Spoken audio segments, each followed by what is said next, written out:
Assalamualaikum warahmatullahi wabarakatuh. Saya sedang bersama dengan senior saya, kakak kelas saya di Mesir, Al-Mukarram, Ustadz Dr. Damanhur Abbas. Nikmati kajian-kajian tausiah beliau yang bergizi, berkualitas di channel Ustadz Damanhur Abbas. Jangan lupa tonton, subscribe, like, share, and comment. Assalamualaikum warahmatullahi wabarakatuh.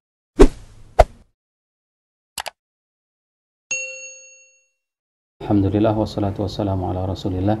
Rabbi shrah li sadri wa yassir li amri wahlul 'uqdatam min lisani yafqahu qawli, amma ba'.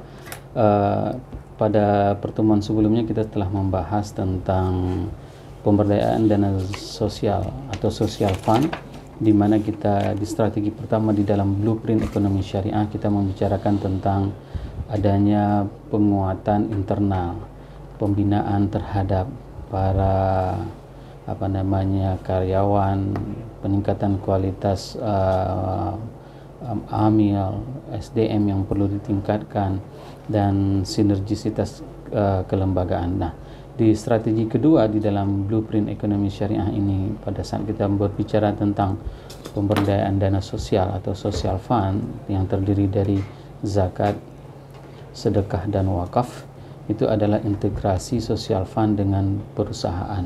Ini sangat penting Bang Rudi, karena banyak perusahaan yang bekerja di wilayah tertentu, mereka tidak mengeluarkan zakatnya, mereka tidak mengeluarkan sedekahnya, dan mereka tidak mengeluarkan wakafnya. Ada 3 instrumen seharusnya setiap perusahaan yang beroperasional di Kota Lhokseumawe maupun di Kabupaten Aceh Utara, itu harus mengeluarkan hak-hak yang dimiliki oleh perusahaan tersebut. Alhamdulillah, pada saat ini kita sudah berbicara dengan Bapak PJ Bupati Aceh Utara, bahwasanya beliau sangat menginginkan integrasi dana sosial fund ini dengan perusahaan-perusahaan yang ada. Pak PJ mempunyai ide yang sangat brilian, di mana beliau menginginkan adanya kepedulian perusahaan tersebut dalam 3 instrumen yang kita sebutkan tadi, zakat, sedekah maupun wakaf, untuk fakir lansia atau lansia atau uzur lansia. Ini yang paling penting, di mana program lansia ini merupakan salah satu termasuk di dalam program nasional yang harus menjadi penekanan bagi semua kepala daerah. Maka sudah saatnya semua kabupaten kota yang berada di Aceh, mereka mempunyai program sinergisitas social fund ini dengan perusahaan-perusahaan yang ada.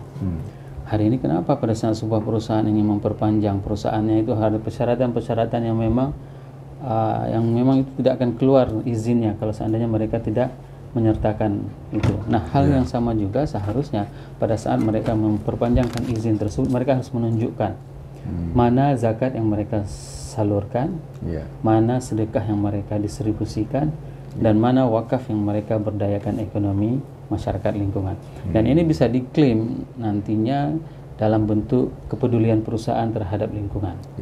Ini yang sangat penting. Nah, yang kedua, program integrasi social fund ini dengan perusahaan, yaitu kebutuhan pokok rumah tangga. Ada rumah tangga fakir miskin yang memang sudah terdata, dan data itu akurat, tidak ada tumpang tindih, Bang Rudi. Nanti jangan lembaga Bang Rudi yang datang mensurvei angka kemiskinan 1000. Begitu saya yang mensurvei, angka kemiskinan melambung tinggi, ya kan, karena mau dijual datanya. Nah, nanti semakin besar data, semakin besar bantuan. Asumsinya kan seperti itu. Nah, ini data ini sudah sudah terkoneksi.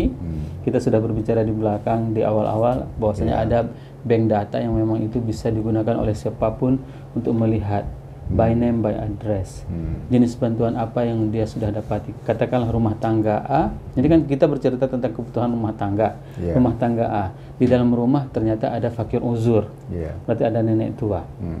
Dan isi household rumah tangga tersebut ada orang miskin. Maka di situ telah tercontreng 2 jenis bantuan, fakir uzur dari katakanlah perusahaan A, sedangkan kebutuhan rumah tangga dari perusahaan B. Sehingga tidak akan tumpang tindih. Tidak akan tumpang tinggi bantuan yang akan diterima oleh salah satu penerima manfaat tersebut. Hari ini banyak hal yang terjadi simpang siur, ketidakbenaran data, sehingga itu semuanya membuat bantuan yang didistribusikan itu tidak tepat kepada orang yang menerima bantuan tersebut. Dan yang ketiga, kalau seandainya kita pun mau bisa bekerja sama dengan universitas. Universitas kan juga mempunyai zakatnya. Kenapa zakat itu tidak diberikan dalam bentuk beasiswa? Dan itu bisa, katakanlah misalnya universitas meminta kepada setiap desa yang mempunyai anak yang cerdas, ya kan? Tidak mesti fakir ya. Anak yang cerdas akan diberikan beasiswa sampai dengan selesai kuliah. Dari mana? Dari zakat, sedekah ataupun wakaf. Itu 3 program pada saat kita berbicara tentang sinergi antara social fund dengan dengan perusahaan. Oke, Bro. Iya. Ini butuh sebuah data yang terintegritas ya, Ustaz ya. Ya, benar sekali. Dan kita sudah berbicara kepada big data. Nah, big data inilah yang perlu kita bereskan hari ini. Kita sudah membantu di Aceh Utara, irisan data itu ada terjadi ketimpangan sekitar 18.000 data kemiskinan. Ternyata setelah kita verifikasi dan mudah-mudahan di awal tahun ini itu akan selesai data tersebut. Nah, kemungkinan akan tinggal 1.000 angka. Nah, ini yang perlu kita lakukan. Kita harus melihat di mana data orang miskin ini. Nah, cara yang paling mudah kita akan melihat kantong mana, kabupaten mana yang memang data tersebut yang paling banyak yang miskinnya. Kita akan uji petik nanti. Katakanlah di kabupaten tersebut kita ambil contoh 4 desanya, kita akan melihat, kita akan random. Nanti kita tengok. Kalau seandainya yang kita pilih 10 semuanya salah, kemungkinan besar semuanya salah. Ini Ustadz, sekarang perusahaan-perusahaan yang ada di sekitar kita, katakanlah di Loksmawe dan Aceh Utara ini kan punya CSR-nya. Kalau CSR yang diperuntukkan untuk yang 3 hal tadi, bagaimana Ustaz? Dan itu lebih bagus. Kita kan sebenarnya kalau seandainya mereka mau menyalurkan zakat, sedekah dan wakaf, itu bisa diklaim sebagai CSR-nya mereka loh. Ya kan? Nah, jadi sekarang hari ini CSR itu jangan hanya dipahami sunatan massal.